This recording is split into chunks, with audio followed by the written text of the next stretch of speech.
Invitado central es el diputado Juan Carlos Rengifo, identificado 100% como un ambientalista que en estos tiempos desde la corporación más importante de los vallecaucanos, la Asamblea del Valle, sigue en esta tarea. Juan Carlos, buenos días y bienvenido a nuestro programa. Bueno, siempre es un placer agradecerte este espacio y compartir con un centro vallecaucano. Además, también me llena de alegría y, por supuesto, tener contacto con toda esta amable audiencia. Familia Rengifo, que uno siempre asocia a los Rengifo con Buga, pero este Rengifo de Río Frío, ¿de dónde salió? Bueno, los Rengifo de Buga, recuerde que se volvieron con J, sí, por aquello de la sangre azul. Sí. Los Rengifo con G, que es de donde nosotros venimos, Caldas, Palestina, específicamente, seguimos conservando la G, sí, los de la plebe.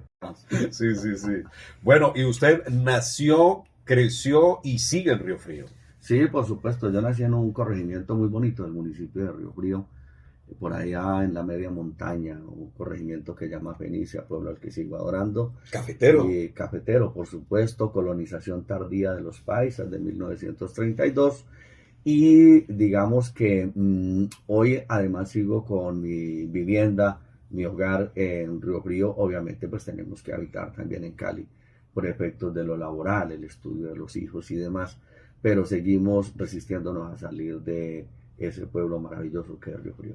Un enclave además del centro del valle supremamente rico, supremamente, digamos, definitivo desde el punto de vista de lo que aporta al departamento del Valle del Cauca, si nos ubicamos geográficamente, y pues de inmediato pienso en Trujillo, por ejemplo, pienso en Tuluá, pienso en toda esa zona del departamento tan significativa, ¿no? ¿Cómo podría usted calificar en este momento la situación de estos municipios? Bueno, por supuesto tenemos una zona de una riqueza impresionante, una riqueza por el tema cultural.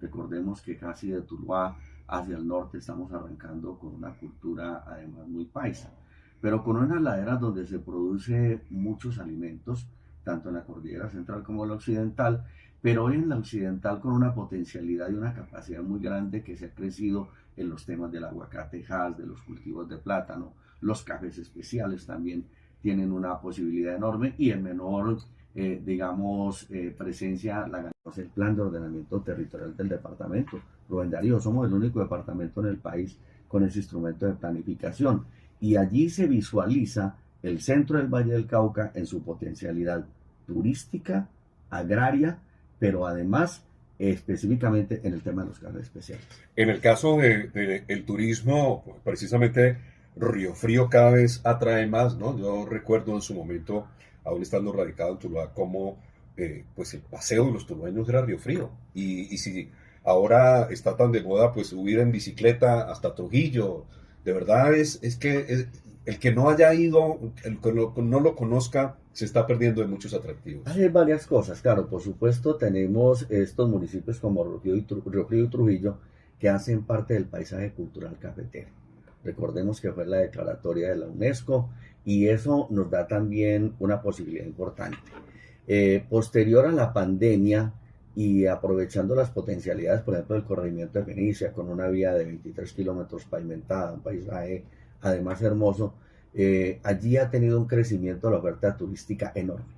Es un sitio para visitar, donde encuentras canopy, donde encuentras cabañas, donde hay glamping, donde hay todo lo que usted no tendría que ir a buscar al eje cafetero. Igual encontrás el Willis, el del Carriel y el hablado arrastrado como el señor aquí presente. Bueno, y en el caso de las circunstancias que sus pobladores ahora tienen que enfrentar, ¿cuál diría usted que es como que demanda mayor atención? ¿El tema de seguridad? Yo diría que la seguridad, pero seguridad en algo específico. Nuestro territorio, tanto Río Frío como Trujillo, digamos que hace mucho tiempo es un sitio que goza de tranquilidad. Pero hoy tenemos un efecto reflejo, que es lo que estamos viviendo en Tuluá, donde surgen todos esos carteles, lo que hemos denominado carterizar la canasta familiar. Entonces los carteles del plátano, del huevo, de tanta cosa, del cilantro, y el otro se inventa el tomate y un montón de cosas. Obviamente por esa región ser tan productiva, pues empieza a tener esos efectos. ¿Qué es lo que estamos solicitándole al Estado y le estamos solicitando a la fuerza pública? Que hay que estar pendiente de ese efecto reflejo y tener también fuerza pública en los corregimientos para poder menguar las organizaciones que andan volviendo de carteles lo que son los alimentos, que ahí sí llegamos pues a la tapa del asunto. Claro. Pero en términos generales la región es muy tranquila y es un efecto puntual que nos ha estado golpeando, pero que hoy hay que decirlo también que la fuerza pública lo está controlando. Y todo ese mercado siguen proveyendo a Tuluá. ¿Hasta dónde llega el alcance de lo que se produce en esta zona del Valle del Cauca? Mira, hay una cosa bien curiosa. Hoy de Trujillo y Río Frío se produce plátano. Por supuesto, un mercado muy rápido es Tuluá, pero también Cabaza. Y miren lo curioso. Hoy se vende plátano de esa zona en Buenaventura y en la zona cafetera, cuando antes bajaba de allá. Claro. Pero ese es el problema de todos esos procesos turísticos donde se pierde la esencia. La esencia era la caficultura y la cultura cafetera. Hoy para ver un caficultor en la zona cafetera convencional del Quindío, te muestran un actor en Paraca. Y para ver el café está en el jardín de los hoteles suntuosos que hoy nos ofrecen. ¿Qué pasó con el Comité Departamental de Cafeteros? ¿Qué pasó con Caficentro? De verdad, ¿por qué hemos llegado a esos extremos cuando realmente en el pasado eso era tan notable? Por supuesto, esa es una situación que nosotros hemos discutido mucho frente al eje cafetero. Pero en el centro del valle, donde está Caficentro y donde hay otras organizaciones, digamos que se ha conservado mucho más esa capacidad cultural, esa autonomía, hay campesinos. Hoy hay una potencialidad en el tema turístico, pero no se ha golpeado la cultura, no ha sido tan drástico con la economía, se ha protegido. Por eso seguís encontrando los caficultores, los plataneros y hoy los aguacateros y demás, que eso es lo que finalmente debemos proteger porque es la esencia y al final el turismo es un producto de que exista esa cultura. Y eso es lo que reconoció el paisaje cultural cafetero de la UNESCO. No nos dice sean paisaje cultural cafetero para que sean turísticos, no nos dicen sean paisaje cultural cafetero para preservar esos valores, esas costumbres y si les alcanza, hagan turismo. La presencia del narcotráfico, la presencia de la guerrilla, la masacre de Trujillo, el recordar al padre Tiberio Fernández y todo lo que implicó para Trujillo sigue siendo parte de la memoria, pero esto le ha dejado algún rédito desde el punto de vista de lo que fue el reconocimiento del Estado de lo que pasó allí. En ese sector hay dos situaciones que a mí me parece que hace falta que reconozca el Estado. Primero, la masacre de Trujillo no solo fue con gente de Trujillo.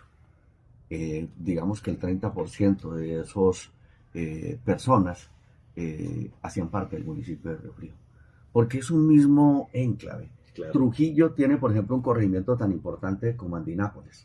Para llegar a Andinápolis no ingresas por la cabecera de Trujillo, sino por Río Frío, Salónica y subís a Andinápolis. O sea que se tiene todo el vínculo con ese sector. Además, uno puede decir que hay un hermanamiento entre Salónica y Andinápolis. Por eso fue famosa una finca por allá de nombre Las Violetas, donde dice la justicia que desmembraron muchas de las personas que fueron asesinadas en la época. Esa finca está en territorio del municipio de Río Frío, en Salónica. Entonces, a mí me parece que ha hecho falta que se reconozca también el impacto que se tuvo sobre el municipio de Río Frío. Hay algunos réditos a partir de la condena al Estado, que es de carácter internacional, y digamos que hay algunos réditos en unos beneficios, pero donde todavía se sigue pendiente con muchas de esas compensaciones que se tienen que hacer con la persona afectada puntualmente, pero además que se deben hacer con el colectivo, que es el territorio que fue afectado y que es así que lo plantean desde el derecho internacional humanitario. Pero también hay que recordar que esa zona fue afectada por otra masacre, y fue la masacre de la vereda del Bosque en Río Frío, en el año de 1993, de la cual también se espera que el Estado siga haciendo una reparación, porque es una vereda que todavía sigue siendo casi desértica. Desde entonces. Desde entonces. Claro. Bueno, usted hizo parte como alcalde de Río Frío y posteriormente por su condición de ambientalista de la Junta Directiva de la CBC. Y conoce muy bien también desde el punto de vista de lo que las DAR, las direcciones regionales, ejecutan allí en favor del agua, del bosque, de la preservación de los recursos naturales. ¿Qué tanto es efectivo ese trabajo que se está haciendo en esa zona? Mira, yo pienso que hay varias cosas. Lo primero, contarte, yo tuve la posibilidad en dos ocasiones de ejercer el segundo cargo de la CBC, lo que eran las subdirecciones, hoy la Dirección de Gestión Ambiental.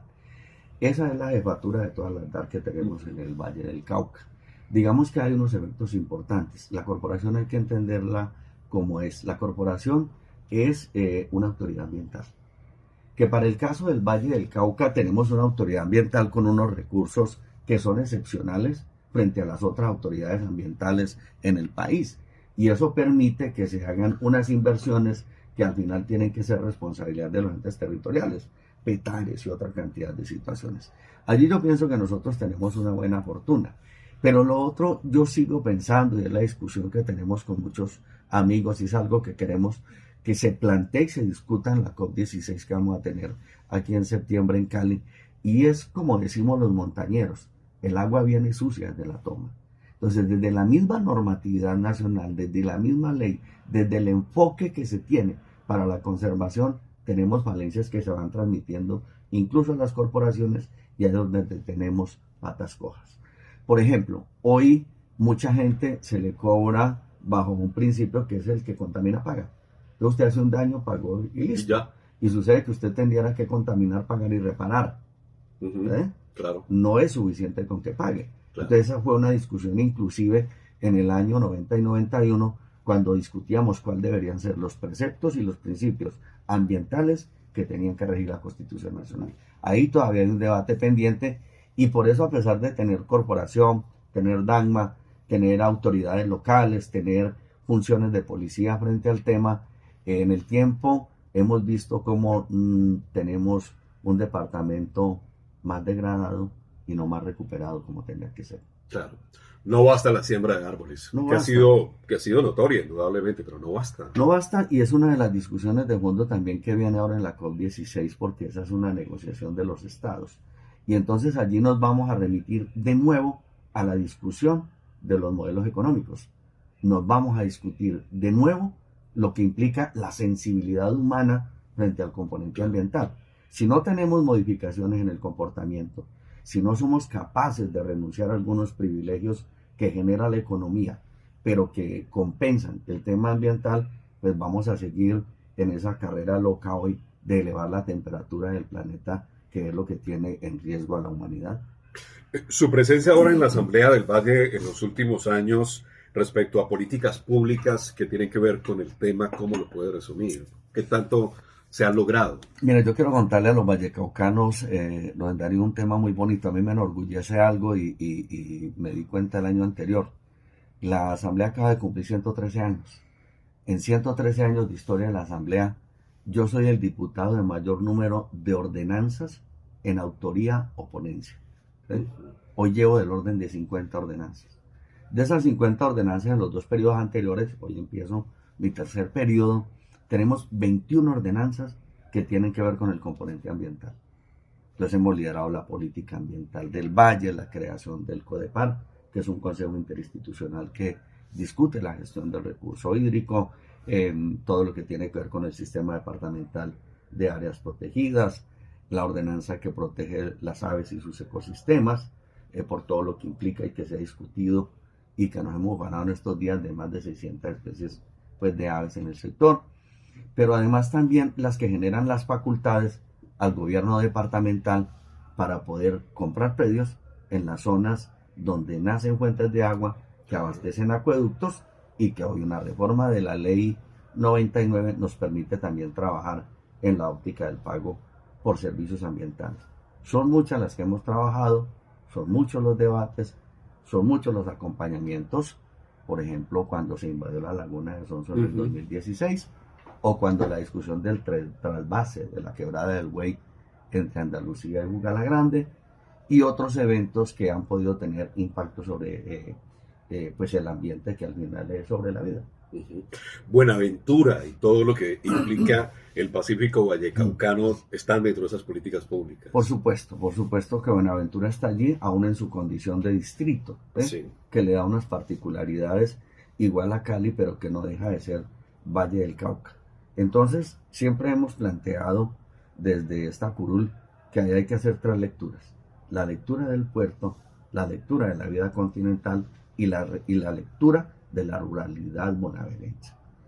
Tienen que ser tres elementos diferentes y tienen que tener una mirada desde el Estado en el nivel central. La responsabilidad no solo se puede dejar al departamento, porque hay unos temas de inequidad histórica ya que ya desbordaron, claro. Pero la riqueza que pasa entrando y saliendo por Buenaventura es de todo el país. Por eso el Estado en el nivel central tiene que ser más contundente para acompañar los ejercicios departamentales y los oficios que muchos bonaerenses de muy buenas personas quieren hacer para cambiar su historia. La riqueza hídrica de Buenaventura y su entorno, y con problemas de acueducto, por ejemplo. Eso, por supuesto, eso son unas paradojas que uno de verdad dice, ¿esto hasta cuándo? Es una contradicción. Yo conozco muy bien el río Escalerete, San Cipriano, que es donde está la fuente de abastecimiento de agua de Buenaventura, y hasta la entrada del pueblo la cosa funciona bien. Pero de ahí en adelante hay una cantidad de temas con los que no han podido, y es en las redes, las construcciones informales, las mismas condiciones geológicas, que hacen que al final muchas de esas tuberías que ni el rector de los servicios públicos sabe que existen, se revienta también alcantarillado y terminan mezcladas. Todo ese tipo de aguas es lo que genera pues un impacto bastante negativo. Hay una situación histórica que se carga en el puerto de falta de planificación, de falta de proyección, pero que es una cosa que necesariamente el Estado tiene que entrar a menguar. La COP16 va a transformar indudablemente muchas circunstancias. Se habla de que para Cali se hace el parangón con lo que significaron los Juegos Panamericanos de 1971 en el sentido de la importancia que tienen. ¿Qué tanta expectativa tiene usted con la COP16 entre septiembre y octubre? Mira, la mayor expectativa que yo tengo hoy es que se entienda qué es la COP16. Si la entendemos, sabemos qué productos podemos tener.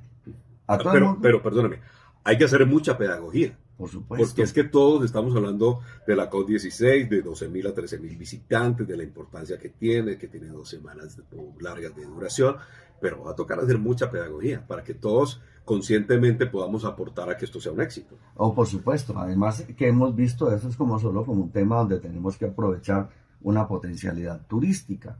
Y sí, eso se puede hacer. Pero eso es un tema que tiene que ser resultado, pero no puede ser nuestro objetivo. Nuestro objetivo es ser la sede de una de las 3 cumbres más importantes que hay en el planeta.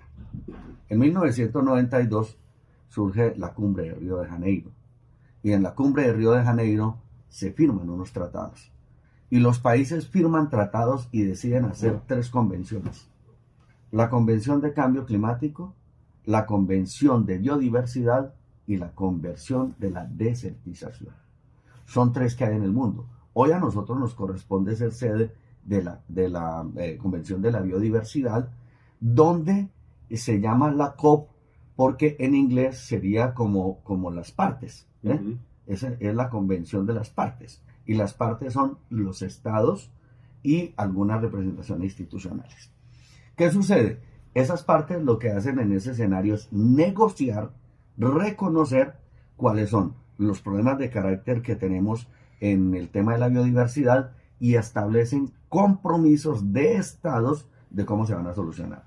Entonces la COP16 es una cumbre de los estados, donde seguramente vamos a buscar la sociedad civil tener representación en nuestras posturas frente al tema. Entonces lo que nosotros tenemos que entender es que vamos a ser la sede de las negociaciones de lo que se viene y donde se va a evaluar los compromisos que hay frente a la biodiversidad planetaria. Entonces nuestras posturas también tenemos que trabajarlas de cómo aportamos para que muchas de las posturas nuestras se reconozcan en la negociación de los estados. Ese es el carácter mundial que tiene el evento, ¿no? O sea, ese es el carácter mundial. Este es un evento de estados. Es un evento de estados, pero además donde el objetivo es la negociación.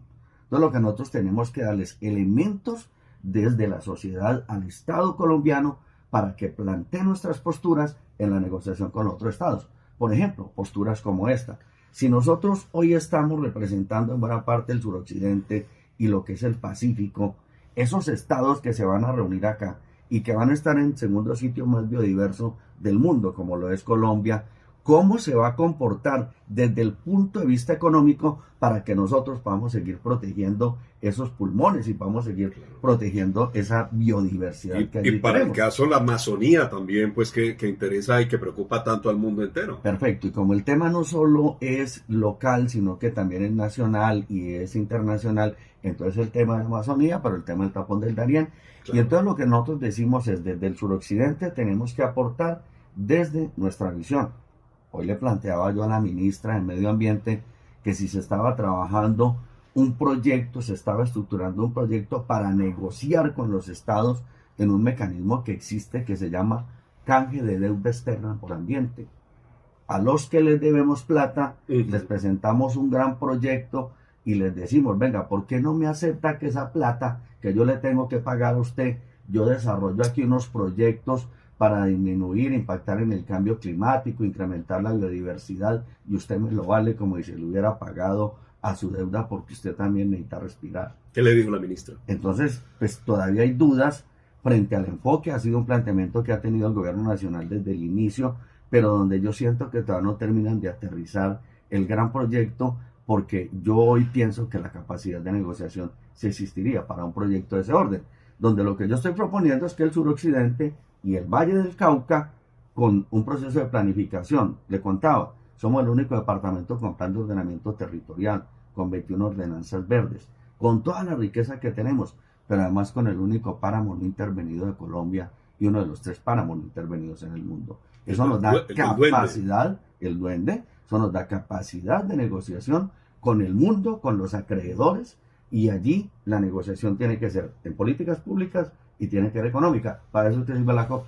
Bueno, pues hago un paréntesis porque yo quería llegar al páramo del Duende. Para quienes no conocen mucho del tema, usted lo conoce muy bien porque además está en su zona. ¿Qué tiene el páramo del Duende rápidamente? Bueno, mira, lo primero que hay que decir es que tenemos un páramo que es el único que existe en Colombia sin ser intervenido. Un páramo pristino. Lo otro es que es el único páramo que existe en la cordillera occidental. Si todos recordamos la parte de geografía, nuestra cordillera más alta es la cordillera central. Por eso en la cordillera central encontramos todo el sistema de páramos. Claro. Pero hay un páramo, es una particularidad muy especial, es un regalo divino. Y es el páramo del Duende que está en la cordillera occidental. Arranca con una parte pequeña en Restrepo, pasa a Río Frío y finalmente Trujillo. Estamos hablando en páramo del orden de 14.000 hectáreas. Y una zona amortiguadora que es la que lo rodea de 40.000 hectáreas, que también tendría que tener pues algunas intervenciones.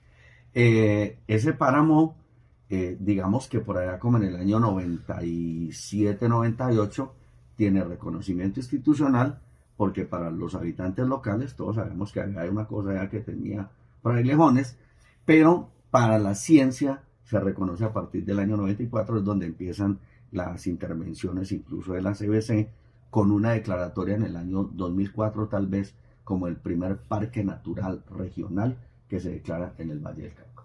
Maravilloso. Bueno, ya tendremos oportunidad de hablar más del páramo del Duende en otras citas seguramente, diputado, pero volvamos al tema de COP16.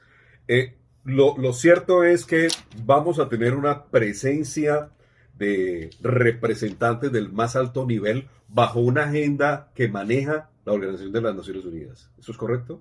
Por supuesto, si el tema por ser de carácter internacional, aquí nos vamos a ver abocados a que Naciones Unidas tenga una gran incidencia. Se habla de 12.000 y que pueden ser 5.000 más los visitantes. Se habla del orden de 200 delegaciones. Y van a tener dos sitios de concentración. Un primer sitio que lo han denominado el área azul, que va a ser el Centro de Eventos Valle del Pacífico, y que por tener carácter internacional, la seguridad y toda la reglamentación la presta Naciones Unidas, porque se vuelve un territorio de carácter internacional, y lo orientará Naciones Unidas.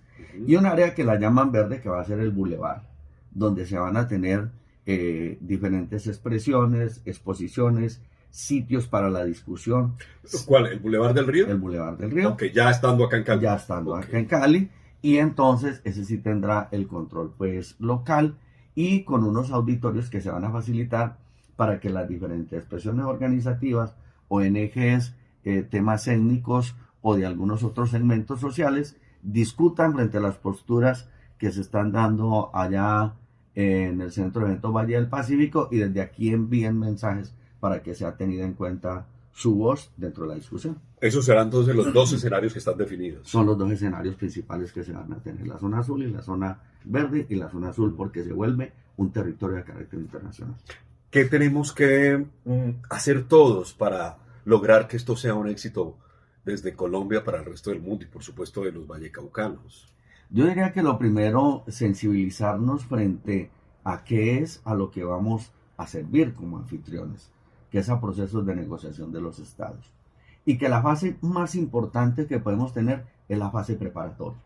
Tenemos que decirle a nuestra gobernadora, al alcalde, mire, nosotros queremos que ustedes tengan eventos previos donde ustedes identifiquen nuestras posturas desde los temas étnicos, afros o indígenas, o desde la cultura montañera, o desde los citadinos, o desde la academia, y entonces salgan ellos en sus ponencias a reivindicar y a negociar, obviamente, sobre nuestras posturas. Porque ha sucedido una cosa muy curiosa, Rubén Darío, es que en muchas cumbres, casi en todas, ha existido una cumbre alterna, que como esa es la de los estados, la otra es la de los pueblos. Y muchas veces ha sido de reacción y de contradicción, porque le voy a contar, solo hasta hace un par de años reconoce el modelo económico que el aprovechamiento de los hidrocarburos es el mayor culpable del cambio climático. Solo hace 2 años lo aceptaron los estados.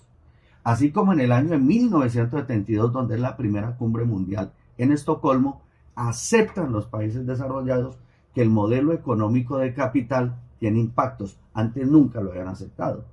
Y el papel arranca cuando el Estado acepta, claro, porque tiene que asumir responsabilidad. Claro. Si no, antes no hay responsabilidad, no hay políticas públicas, no hay economía, no hay restricciones. Ese va a ser un punto álgido seguramente y bien interesante si se tocan las COP16. Por supuesto, y hay que decir también que para Colombia se vuelve una posibilidad muy importante porque casi que va a ser un punto de quiebre en las relaciones internacionales con América Latina. Claro. Por toda la capacidad ambiental que tenemos en términos de biodiversidad, pero en términos también de ayudar a disminuir, digamos que, factores y efectos de cambio climático. Entonces lo que hay que entender es que Latinoamérica debe tener posturas comunes incluso para poder negociar con sus acreedores. La discusión eterna de los países desarrollados y los subdesarrollados, que no nos sentimos así, pero entonces armemos ese bloque y discutamos con ellos cómo vamos a manejar la relación económica frente a la equidad que necesitamos desde la economía con nuestro deber y lo que hemos hecho de la conservación del planeta. Es uno de los poderes que nos quedan los latinoamericanos. Es uno de los poderes que nos quedan y tiene que ser una posibilidad de negociación de los estados que tiene que ser conciliada y que tiene que ser previamente establecida. De lo contrario, pues la pasaremos muy buena atendiendo esa torre de Babel que vamos a tener acá en Cali, donde seguramente tendremos unos réditos en el tema turístico y a lo mejor nos quede alguna infraestructura importante, pero eso será interesante, pero más importante es lo que llega a negocio. Totalmente. Diputado Juan Carlos Rengifo, qué grata esta tertulia hoy con usted sobre estos temas tan importantes y a propósito también de esta COP16. Hasta una próxima oportunidad, espero que podamos seguir tertuliando sobre todos estos aspectos verdes. No, pero por supuesto, una tertulia de estas, así sea palo seco, es muy agradable. Y de todas maneras, saludar a todos los vallecaucanos, a todos los oyentes. Y por supuesto, este es un tema que hoy nos ocupa a la Asamblea del Valle del Cauca. Yo tengo la responsabilidad de presidir la Comisión Accidental Agraria, Ambiental y de la COP16, y vamos a hacerlo con mucha responsabilidad. Y la primera que tenemos es la de orientar a los buenos vallecaucanos sobre qué es lo que vamos a vivir, y la segunda, facilitar espacios para que nuestra palabra se pueda expresar y pueda quedar plasmada en los tratados internacionales, que es el producto de esas cumbres. Claro. Un abrazo y Dios le pague, paisano Rubén Darío, por su amabilidad. Ni más faltaba. Muy querido usted por haber aceptado esta invitación. La tertulia con calor vallecaucano a través de RCN Radio Cali.